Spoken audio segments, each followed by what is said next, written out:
Initially current 0 था और जब हमने इसको प्रेस किया तो बहुत शॉर्ट टाइम में ये करंट इंक्रीज होगा from 0 to maximum. Current increase होगा तो magnetic flux will also increase from 0 to maximum. And when there is a change in magnetic flux, an EMF is induced and an induced current flows. अब induced current किस direction में flow करेगा? This is in accordance with Lenz's law.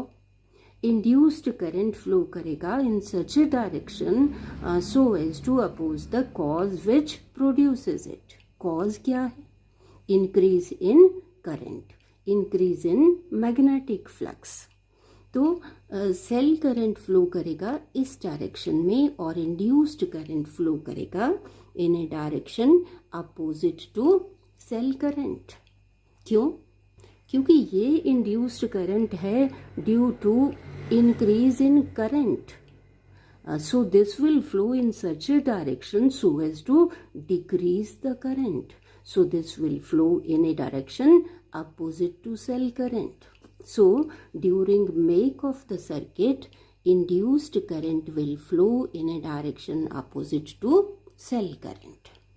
अब बहुत थोड़े से time में ये करंट मैक्सिमम हो जाएगा. मैक्सिमम मीन्स कांस्टेंट हो जाएगा. There will be no change in current, no change in magnetic flux. तो ये इंड्यूस्ड करंट फ्लो करना बंद कर देगा. अब मान लीजिए कि हम इस की को अब रिलीज कर देते हैं, सर्किट को ब्रेक कर देते हैं.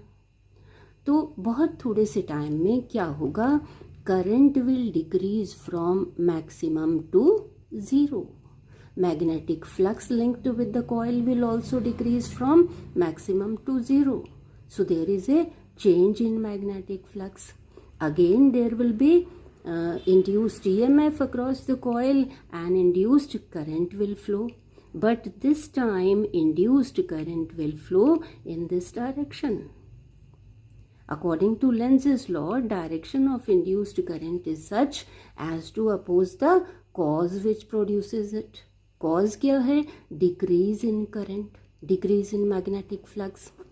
तो this current, this induced current will tend to increase the current in accordance with Lenz's law. So at the time of break of the circuit, induced current will flow in a direction, in the direction of the cell current.